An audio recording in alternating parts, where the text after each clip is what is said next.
आप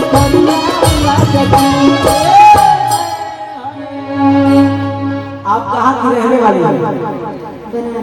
वाराणसी। यही से हल्का हल्का खातर ही। वाराणसी की बनारस?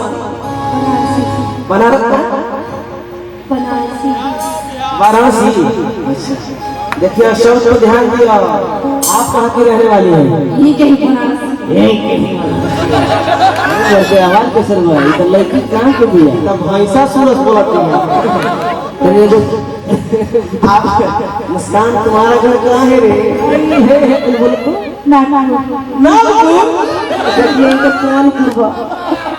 देखिए मैं गाजीपुर से भैया हाँ भाई गाजीपुर से क्यों आएगा? मोहन भैया उनका ठेका आज हम तो मजे आ जाएगा। खाली सोम को लेके चलते भोजपुरी में मुर्गी कपाल में चुरकी पुरान भर के घुरकी आ खेत कोड़े खातिर घुरकी बहुत जरूरी होला। मुर्गी मारना है तब पैसा सही। मुर्गी देख लो कैसे मारे का कौन भैया? अरे बिलाल रे पल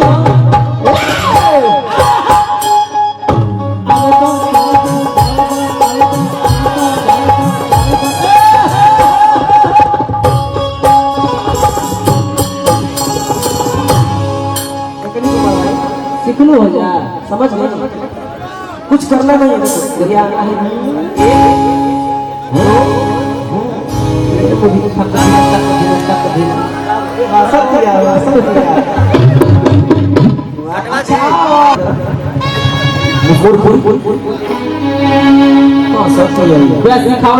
ध्यान देखो ध्यान से देखो ध्यान से देखना। अरे बिलाल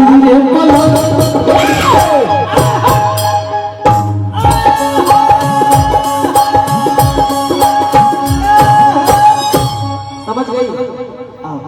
तुम तो लहंगा पहने हो, हम तो धोतियो नहीं पहने तरह के मोटे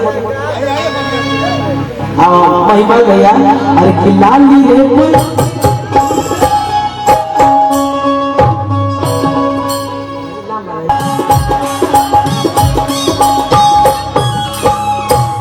अब अकेले मारो, हम मार के तब यहाँ आ जाना।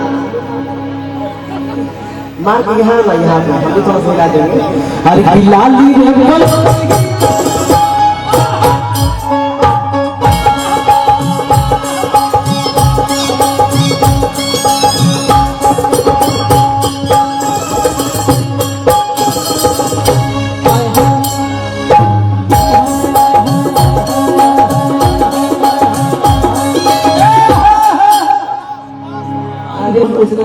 हिंदी की तो महंगा हीरोइन कबे कोई वाह कैमरा में कैप्चर होता है सब का। ओकने के हाथ में दो। भाई अच्छा लगे तो बताइए भाई। अरे माही कुमार भाई। अरे बिलाल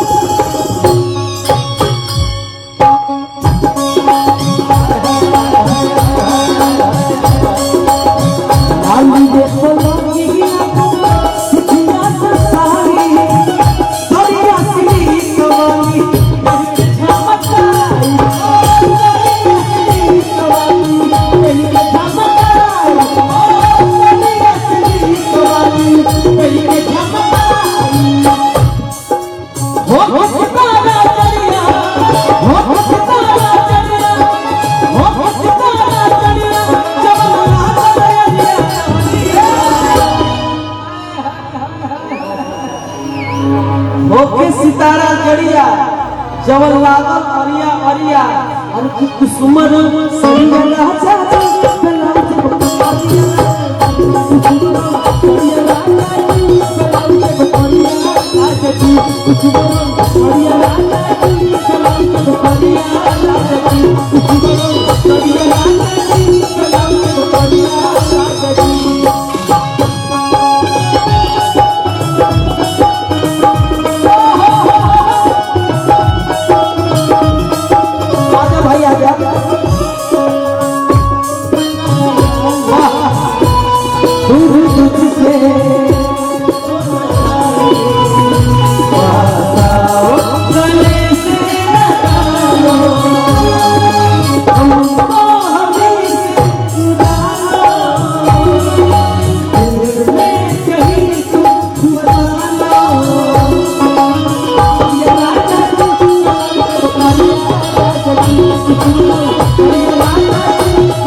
चारों जनी मार दो एक बार।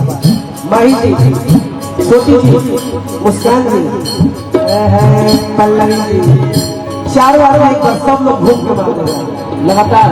देखिए तुम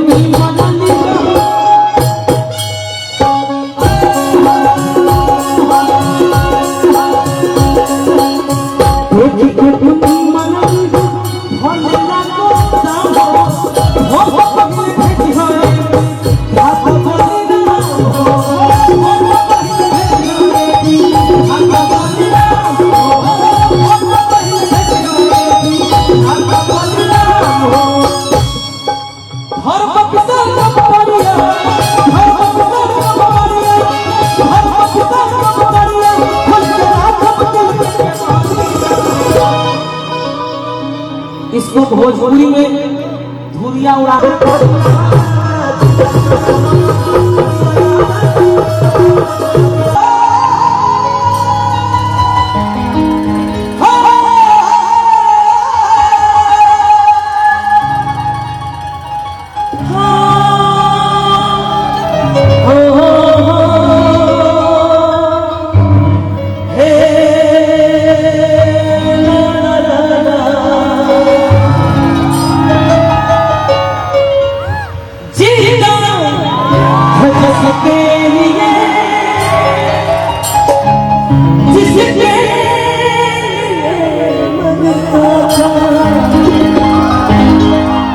ऐसी लड़की थी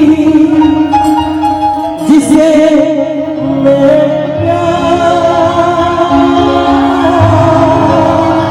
करता था,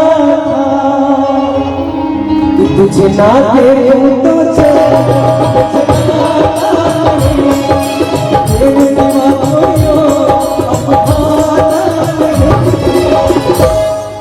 अच्छा लग रहा होगा तो दोनों हाथ उठा दीजिए सभी को मजा आता है। और ताली बजाते